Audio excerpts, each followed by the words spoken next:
Qué terrible pasaje, mis hermanos.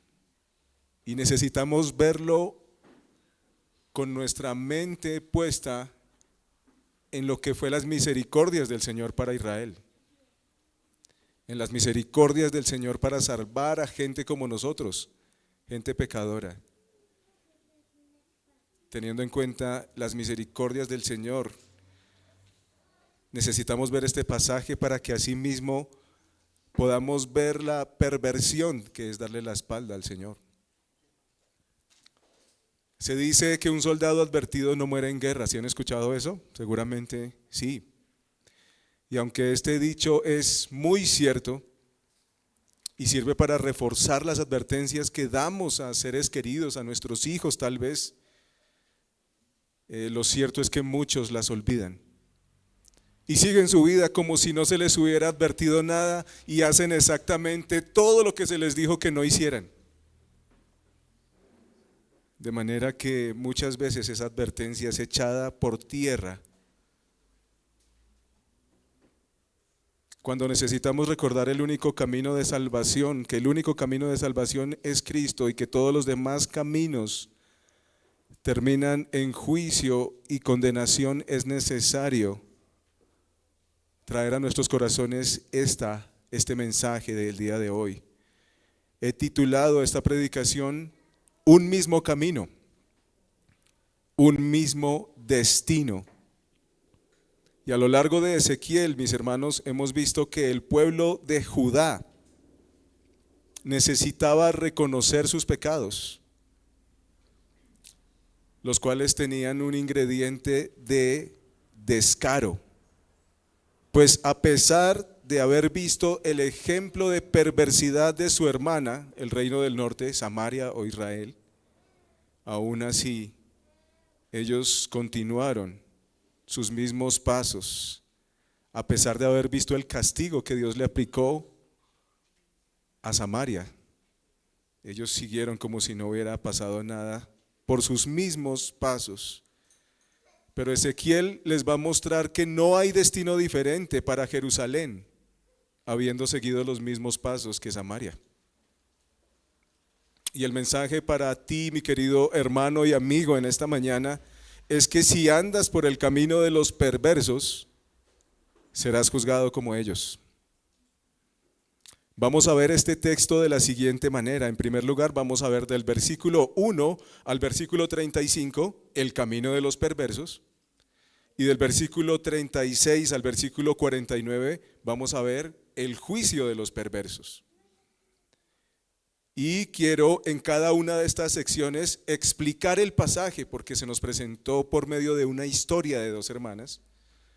Voy a explicar el pasaje y voy a mostrar cómo nos afecta a nosotros este texto. ¿Qué tiene que ver con nosotros? Vamos a la primera parte del versículo 1 al 35. Ahí vemos el camino de los perversos. De los versículos 1 al 4 vemos los orígenes de estas dos hermanas. Y en cuanto a sus orígenes, dice que provienen del pueblo de Israel, pero que se criaron en Egipto, conociendo las idolatrías y las costumbres paganas de esta tierra. Esta introducción nos traslada al reino dividido.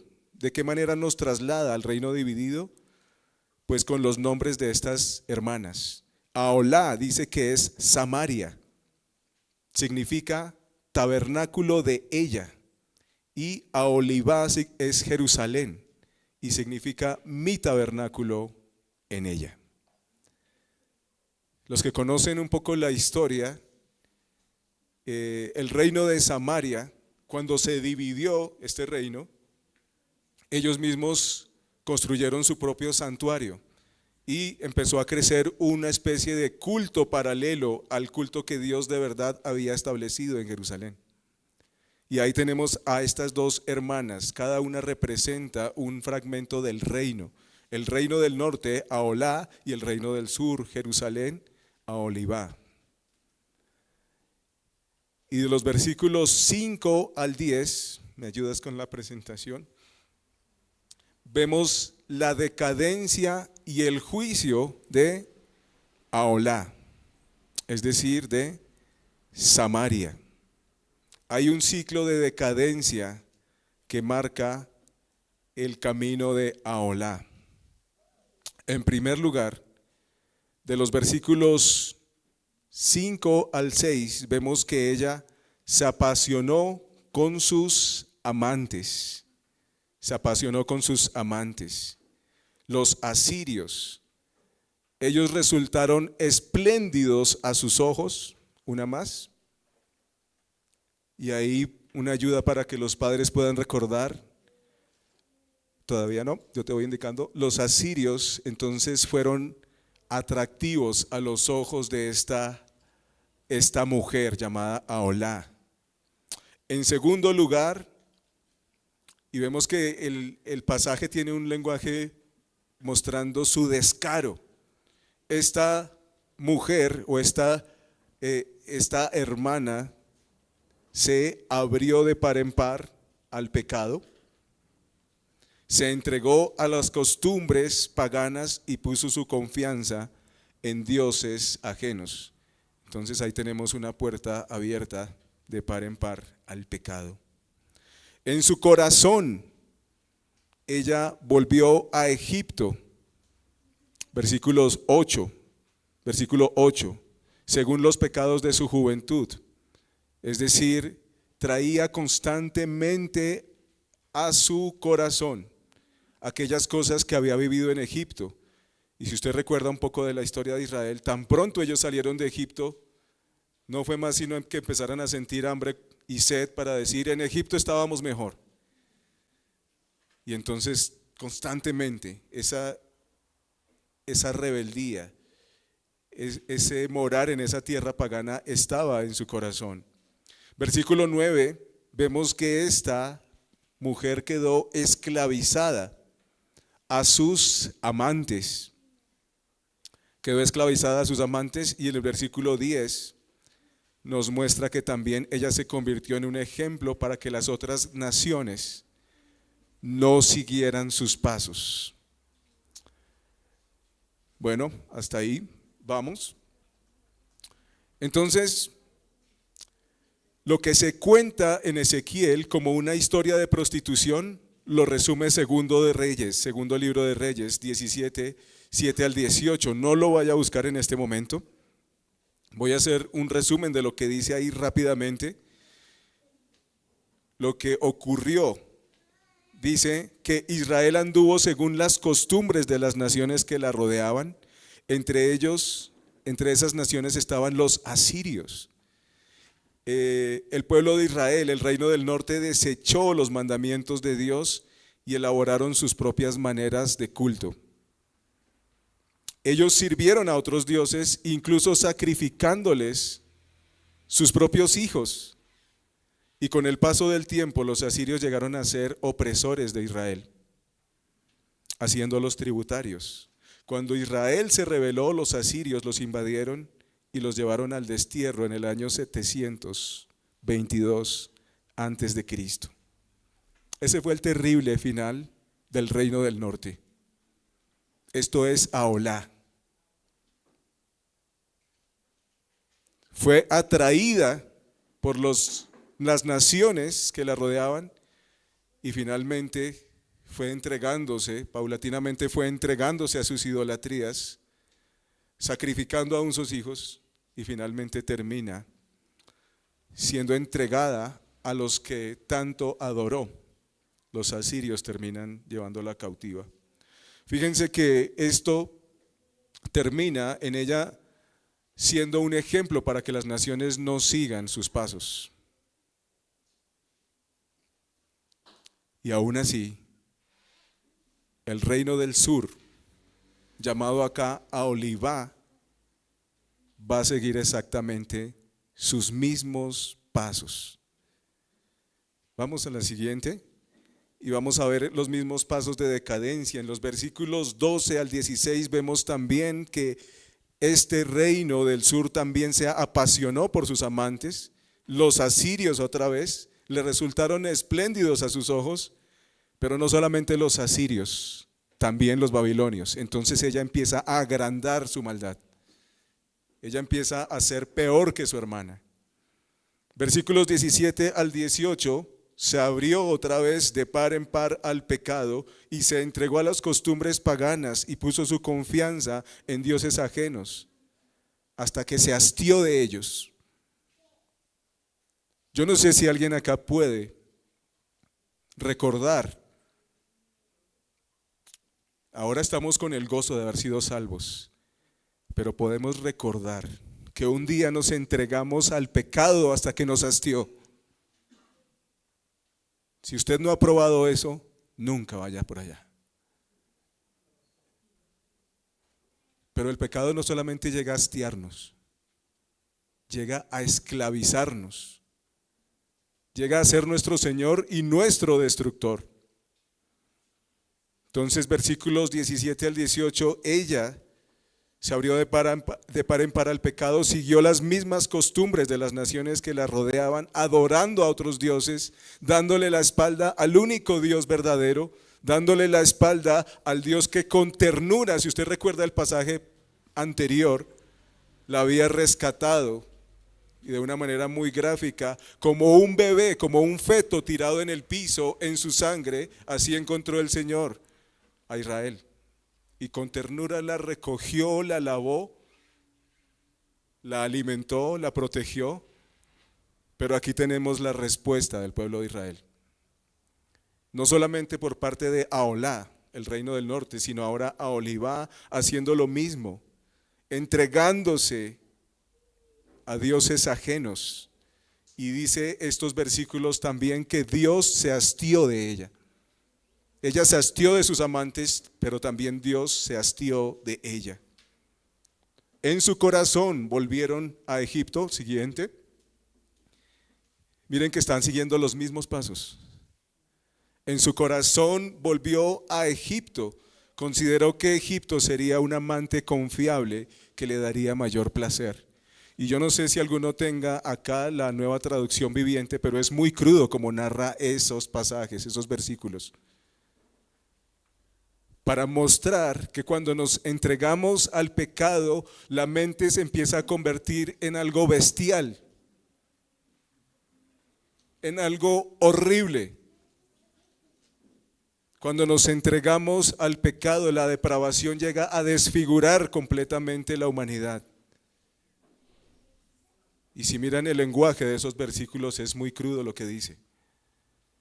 Pero aún así, con toda esa crudeza y asquerosidad mencionadas en esos versículos, aún así se sigue entregando al pecado el reino de Judá, a Aholibá. Versículos 22 al 30, siguiente, vemos que ella, conforme a su hermana, quedó esclavizada por sus amantes y fue entregada en manos de aquellos de los cuales se había hastiado, para que la desfiguraran. Dice ahí que le arrancaron la nariz y las orejas. Y eso, mis hermanos, era una costumbre de la antigüedad con la cual se castigaba a las mujeres adúlteras, quitándoles la nariz y las orejas. Esto es muy gráfico para mostrar cómo el pecado desfigura a quien se entrega a él. Y quedan desfiguradas, esclavizadas a sus amantes. Se habían hastiado de ellos, pero ellos ahora van a terminar con ella, van a arruinar su existencia. Miren lo que dice el versículo 27. Versículo 27 dice: así pondré fin a tu lujuria y a tu prostitución traídas de la tierra de Egipto. Y no levantarás más tus ojos hacia ellos, ni recordarás más a Egipto. Permítanme mostrarles esto que Ezequiel está contando a manera de una historia de dos hermanas, cómo se dio en el reino de Judá. Solamente un ejemplo de esto. Voy a leer un ejemplo en Segunda de Crónicas 28, 16 al 25. Preste atención. En aquel tiempo el rey Acaz envió a pedir ayuda a los reyes de Asiria porque los edomitas habían venido de nuevo y atacado a Judá y se habían llevado algunos de los cautivos. También los filisteos habían invadido las ciudades de las tierras bajas y del Negev de Judá y habían tomado Bet-Semes, Ajalón, Gederot y Soco con sus aldeas, Timna sus aldeas y Gimzo con sus aldeas, y se establecieron allí. Varios enemigos cayendo sobre Judá. Pero ¿a quién pide ayuda el rey de Judá? A Asiria. A Asiria. Versículo 19, porque dice, porque el Señor humilló a Judá a causa de Acaz, rey de Israel, pues él había permitido el desenfreno en Judá y fue muy infiel al Señor. ¿Quién envió todo esto? Lo envió, esos enemigos fueron enviados por el Señor. Dios fue el que envió a estos enemigos. Y en vez de arrepentirse de sus pecados, entonces ellos piden ayuda a Asiria. Pero miren qué pasa con Asiria. Y vino contra él Tiglat-Pileser. ¿Quién es ese señor? El rey de Asiria. ¿Y qué hizo? Lo afligió en vez de fortalecerlo. Pues Acaz había tomado una porción del tesoro de la casa del Señor, del palacio del rey y de los príncipes, y se la había dado al rey de Asiria, pero no le sirvió de nada. Y miren esto, en el tiempo de su angustia, este rey Acaz fue aún más infiel al Señor. Sacrificaba a los dioses de Damasco que lo habían derrotado y decía, por cuanto los dioses reyes de los reyes de Aram los ayudaron, sacrificaré a ellos para que me ayuden. Pero ellos fueron su ruina y la de todo Israel. ¿Se da cuenta? Así fue de la manera en que Judá se entregó a sus amantes, aquellos que había admirado, los consideró como alguien que lo podían ayudar y resultaron ser sus enemigos y sus verdugos. Versículo 35. Por tanto, así dice el Señor Dios, porque me has olvidado y me has arrojado a tus espaldas, carga ahora con el castigo de tu lujuria y de tus prostituciones. Es dura cosa darle la espalda al Señor. Yo no sé qué te esté esclavizando a ti esta mañana, el día de hoy.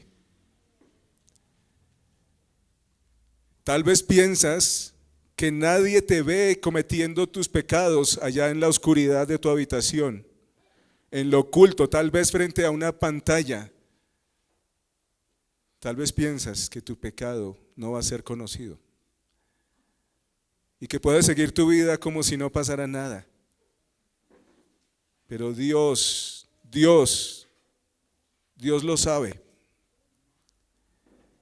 Y estamos en un mundo tan perverso que seguramente ustedes han visto memes en los mensajes, en nuestros chats, en WhatsApp, que envían burlas, como que Dios sabe lo que tú borraste. Y se mofan de la realidad de que Dios en verdad sabe nuestros caminos. ¿Qué tiene que ver todo esto con nosotros? Todo lo que pasó con el pueblo de Israel, todo lo que pasó con Judá, fue escrito para que nosotros no sigamos el mismo camino. De lo contrario, llegaremos al mismo destino. Tal como le pasó al reino de Judá. Siguió los mismos pasos de su hermana Ahola, y terminó siendo destruida.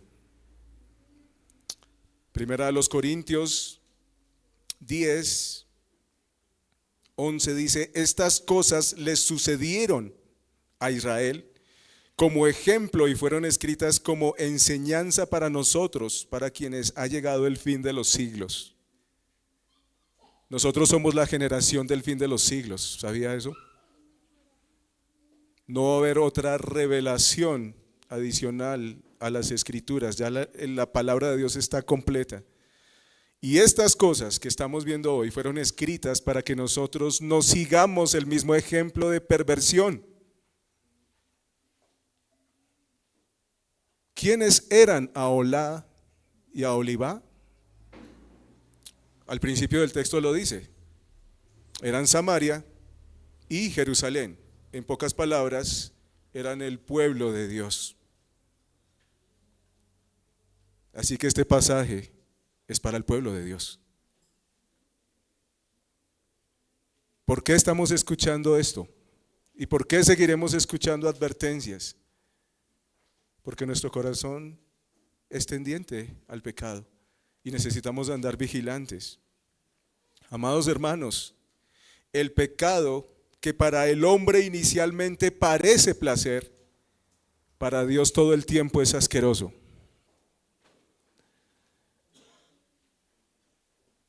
Mientras el hombre, siguiente, nacido en la esclavitud del pecado, simbólicamente Egipto, siguiente, mientras el hombre nacido en la esclavitud del pecado por naturaleza le da la espalda a Dios, como lo leímos en el versículo 35, y se deja llevar por sus pasiones, codiciando el pecado y viéndolo como algo espléndido, continúa su decadencia abriéndose al pecado hasta hastiarse y colmar la paciencia de Dios. No obstante, resulta añorando pecados antiguos. A pesar de esa decadencia,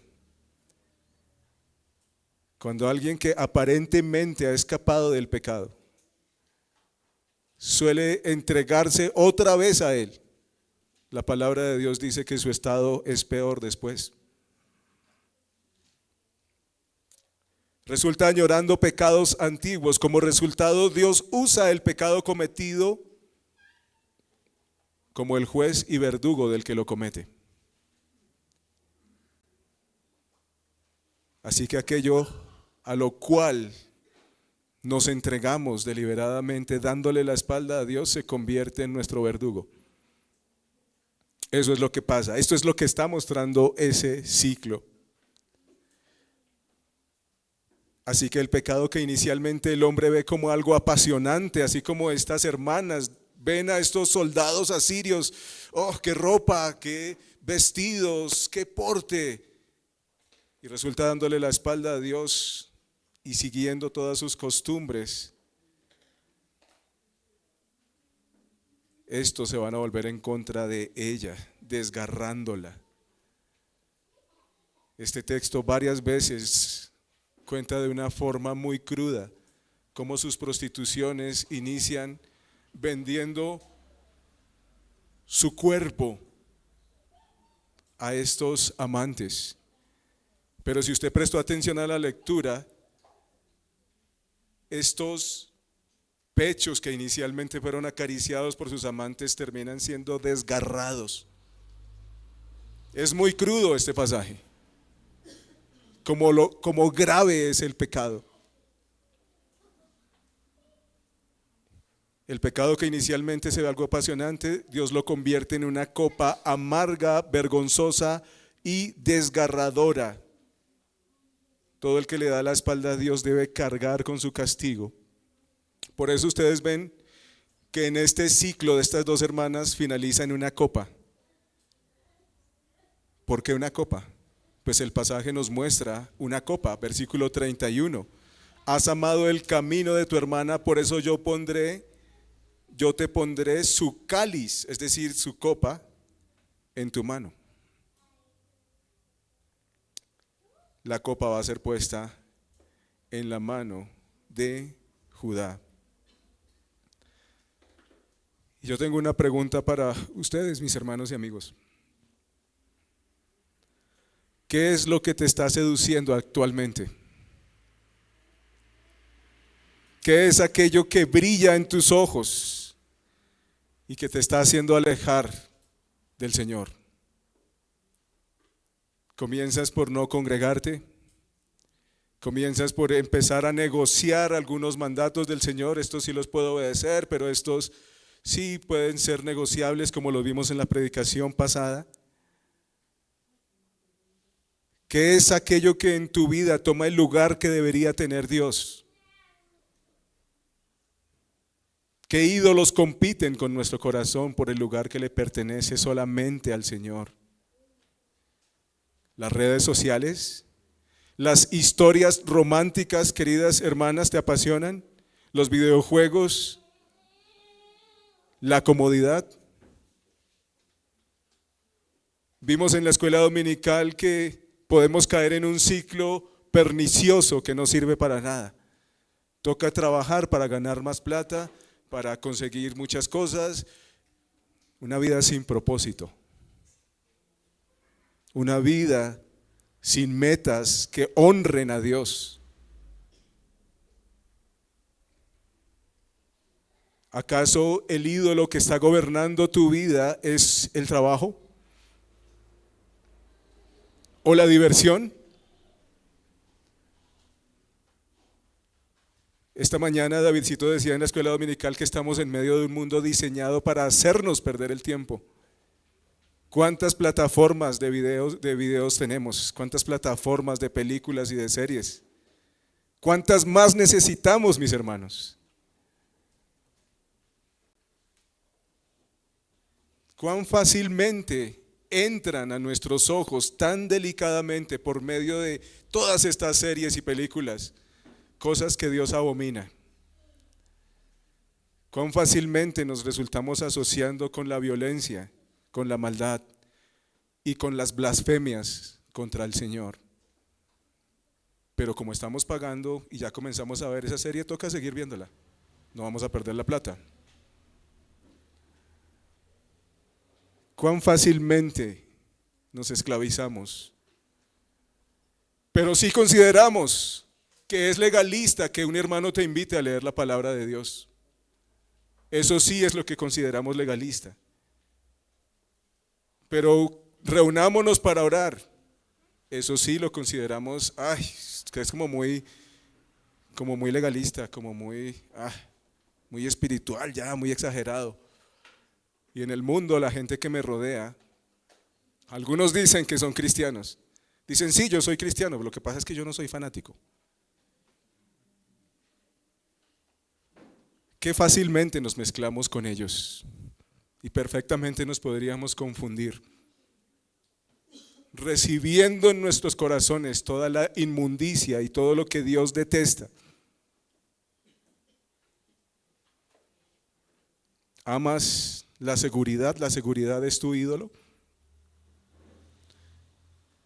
¿Estás dispuesto a vender y cambiar la fe en Cristo y negociarla con tal de quedar bien con algún político? ¿Es algún hombre el que está determinando los pasos que tú estás dando? No, pues me gustaría hacer esto, pero no, van a decir que soy cristiano y entonces después ya no me van a llamar para tal cosa o para tal otra. No, mejor sigamos aquí con los asirios. ¿Qué es lo que está esclavizando tu vida? Amados, como lo leímos esta mañana, yo quiero rogarles en esta mañana y además advertirles que no andes en el camino de los perversos, porque vas a terminar en su mismo destino. Hijitos, no amen al mundo ni las cosas que están en el mundo. Si alguien ama el mundo, el amor del Padre no está en él. Cuando ustedes miran cómo finalizó Samaria, en la tierra de Samaria fueron llevados unos pueblos que no conocían a Dios, pueblos paganos que adoraban a todo, y dejaron ahí algunos israelitas. Y lo que resultó de eso fue un culto mezclado. Y dice el pasaje que adoraban a Dios, pero también adoraban todas esas otras cosas. Eso no es posible.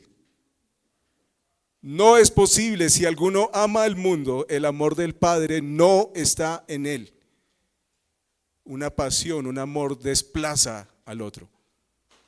No es posible. Dios no comparte. Dios no va a ser partícipe de un culto compartido.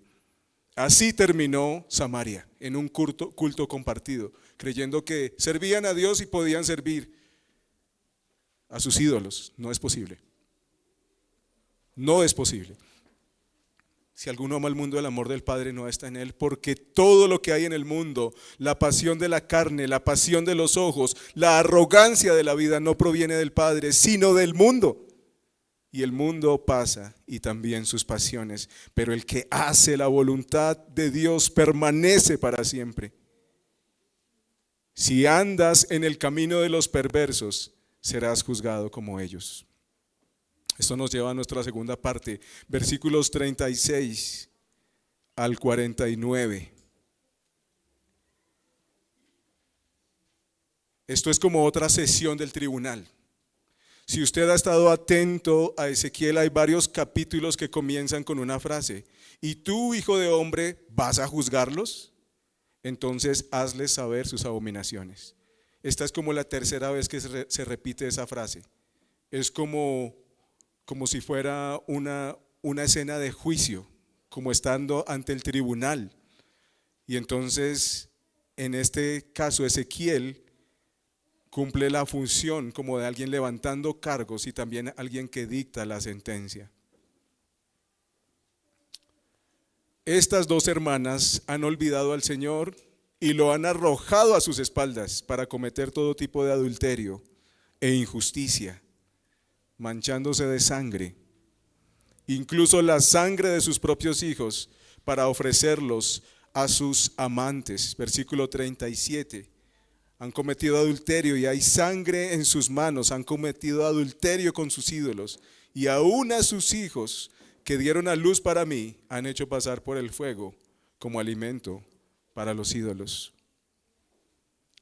Y claro, nosotros diríamos hoy en día: no, pero yo no voy a pasar a mi hijo a una paila hirviendo y lo voy a matar ahí, a un ídolo. No, ¿cómo voy a hacer eso? Pero fácilmente los entregamos, entregándole un celular a alguien que no es capaz de manejarlo, entregándolo a que aprenda cosas que no debería, en lugar de tomar el tiempo para instruirlo. Fácilmente entregamos nuestros hijos a ídolos, a cosas paganas. Versículo 39. Después de sacrificar a sus hijos, a sus ídolos, entraron en mi santuario el mismo día para profanarlo. Y he aquí, así hicieron en medio de mi casa. ¿Cuántas veces te has entregado al pecado, pero luego simplemente aparentas ser un cristiano? Y estás acá mezclado, creyendo que de alguna manera te vas a poder justificar delante de Dios. Esta gente iba y pecaba, incluso sacrificando a sus hijos, y luego venía al templo del Señor a ofrecer más sacrificios. Tal vez puedas engañar a la iglesia, pero a Dios no. Si no te arrepientes de corazón, Dios te juzgará como a todos los perversos. Versículo 40 al 44. Ellos han despreciado al Señor, pero se bañaron muy bien para sus amantes. Mire lo que dice estos versículos. Versículo 40. Aún más, mandaron llamar a hombres que vinieran de lejos, a quienes se les envió mensajero, y aquí vinieron. Para ellos te bañaste, te peinaste, te pintaste los ojos y te ataviaste con adornos. Para el pecado sí hubo una gran disposición. Para muchas personas resulta muy aburrida y pesada la vida cristiana. estas personas probablemente no sean de Cristo. Pero ¿qué diligencia tienen para todos sus pecados? Se bañan, se arreglan muy bien para sus amantes, disponen todo el tiempo necesario, todo el escenario que haga falta, todos los detalles para sus amantes si están bien dispuestos. Al Señor le han dado la espalda, pero qué disposición para sus propios pecados. Dios conoce el camino de los perversos y a menos que se arrepientan, Dios los juzgará. Ahola y Aholibá han seguido el mismo camino y por lo tanto les espera el mismo destino, es decir, el juicio de las adúlteras y de las que derraman sangre, según este pasaje. El Señor dice, traeré a una multitud contra ellas para matarlas, pero no solamente las va a matar a ellas. ¿A quién va a matar? A sus hijos. Y dice que además de eso, como si eso fuera poco, también va a quemar sus posesiones. No va a quedar ni el menor rastro de ella. Y tal vez alguien diga acá que eso suena muy drástico, ¿no? Que eso suena muy duro. Pero mis hermanos, hay infecciones tan graves que la única manera de acabar con ellas es amputando el miembro afectado. ¿Ha escuchado acerca de eso? Este caso es diferente, es más grave aún. Es tan grave que la única manera de limpiar el pecado de estas mujeres es matándolas a ellas, aún acabando con sus hijos e incluso con sus posesiones. Es la única manera. Dice versículo 48 al 49.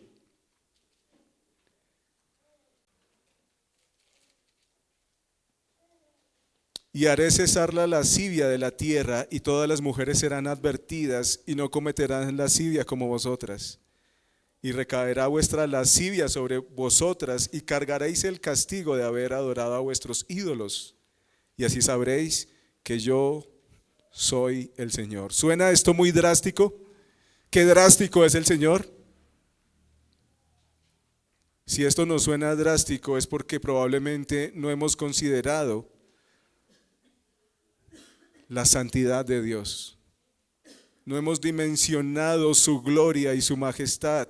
No hemos dimensionado la santidad del Dios contra el cual son nuestros pecados. Qué acertado resulta el comentario de Christopher Wright sobre esto. Este es su comentario. Dice, cuando el pueblo de Dios coquetea con el mundo y vende su alma a cambio de poder político, beneficios económicos, influencia social o cualquier otra clase de ganancias pasajeras, el resultado histórico siempre es el mismo. Damos una imagen patética. Se burlan de nosotros, nos miran con desprecio y lo que es peor, el mundo se vuelve contra la iglesia misma con un poder destructivo y feroz. Algunas veces esa clase de juicio puede tener un efecto purgativo, sin embargo en otras ocasiones, tal como Jesús le advirtió a la iglesia de Asia Menor, puede ser terminal, como es el caso que estamos viendo en esta mañana. El pecado que inicialmente el hombre ve como algo apasionante, Dios se lo devuelve en una copa vergonzosa y desgarradora. Todo el que le da la espalda a Dios debe cargar con su castigo. Pero no obstante, todo el que crea en Cristo no tendrá que beber la copa amarga del juicio de Dios, pues Cristo la ha bebido en su lugar. Mateo 26, 39 al 42. El Señor que habría de entregarse por nosotros está en el huerto orando y dice, y adelantándose un poco, cayó sobre su rostro y orando y diciendo, Padre mío, si es posible que pase de mí esta copa, pero no sea como yo quiero, sino como tú quieras. Más adelante dice, apartándose de nuevo, oró por segunda vez diciendo, Padre mío, si esta copa no puede pasar sin que yo la beba, hágase tu voluntad. ¿Ve la conexión? Mire en su Biblia, versículo 32. Así dice el Señor Dios, beberás el cáliz de tu hermana, que es hondo y ancho, servirá de risa y de escarnio, porque es de gran capacidad. De embriaguez y de dolor te llenarás, el cáliz de horror y desolación, el cáliz de tu hermana Samaria, lo beberás y lo agotarás, roerás sus fragmentos y te desgarrarás los pechos. La maldad que estas dos hermanas acumularon, Dios lo convirtió en un cáliz o en una copa que ellas tendrían que beber, que sería la ira de Dios como juicio cayendo sobre ellas. Pero acabamos de leer que el juicio que pesa sobre la humanidad, el Señor lo cargó. Y el Señor está rogando, es tan terrible esa copa y ese juicio que si es posible no la beba. Pero Él termina bebiendo la copa de la ira de Dios por nosotros. El Hijo de Dios tomaría la copa por nosotros. Si tú dices que has creído en Cristo, pero prefieres seguir practicando tus pecados, no te engañes. Vas por el camino de los perversos y rumbo al juicio de Dios. Sin embargo, si te arrepientes de tus pecados, sin importar cuáles sean, la misericordia de Dios está dispuesta para ti. Queridos hermanos, si hemos nacido de Dios, ya no somos esclavos del pecado. Así que esta batalla que estás librando, la ganarás si es que eres de Dios, porque ya no eres esclavo del pecado. Pero necesitas arrepentirte y venir a Cristo. Sigue luchando, despiértate hermano, despojémonos de todo peso y del pecado que tan fácilmente nos envuelve. Nuestro amado Señor nos espera. Aún hay tiempo para vivir para su gloria. Pero no olvides que si andas por el camino de los perversos, serás juzgado como uno de ellos.